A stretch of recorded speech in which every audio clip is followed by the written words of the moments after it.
আমার হাতে যে জিনিসটা দেখতেছেন এটা একটা স্ট্যান্ড, রোড লাইটের স্ট্যান্ড, মানে রাস্তার মধ্যে যে লাইটগুলো লাগায় ওই লাইটগুলোর স্ট্যান্ড। তো এটা হলো সোলার প্যানেল সিস্টেম যে লাইট ওইটাই। দেখেন এটা আমরা কারেন্টের খাম্বায় লাগাবো। কিছু কিছু জায়গায় আমরা নিজেরা খাম্বা দেব, মানে ফিলার দেবো, স্টিলের ফিলারগুলো 3 ইঞ্চি ফিলার। আর কিছু কিছু জায়গায় আমরা আপনার কারেন্টের খাম্বার সাথে এটা ফিটিং করব। এখন কারেন্টের খাম্বার সাথে ফিটিং করতে হলে তো অবশ্যই এটারে মডিফাই করা দরকার আছে। এই জন্য মডিফাই হিসেবে এই যে দেখতেছেন এখানে যে স্ট্যান্ডটা লাইটের সাথে দেওয়া হয়, এটা কিন্তু লাইটের সাথে দেওয়া হয়।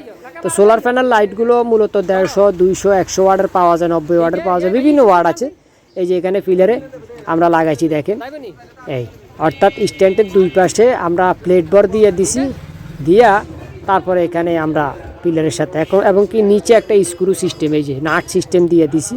আর এখানে যেগুলো দেখতেছেন এগুলো হলো সব স্টিলের, যে পিলারের কথা বলছি ওইটার মাথায় আমরা 6 ইঞ্চি বাদ দিয়া আপনার ওই যে লাইটের সাথে যে স্ট্যান্ডগুলো দেয় এটা ঝালাই করে নিছি। এবং কি পাইপের যে মুখ থাকে উপর অংশ, ওখান থেকে যাতে পানি না ঢুকে এই জন্য ওইটাও আমরা বন্ধ করে দিছি ঝালাই করে। এখানে দেখতেছেন তো এই টোটালি এই পাইপগুলো আমাদের 160 টাকা করে ফিট কিনা পড়ছে। আর এখানে এই যে লাইটটা দেখতেছেন এটা হলো 150 ওয়াটের লাইট, এটার প্রাইস পড়ছে 3000 টাকা। তো এটা নিয়ে আমার কয়েকটা ভিডিও আসবে, ধাপ টু ধাপ দেখাবো।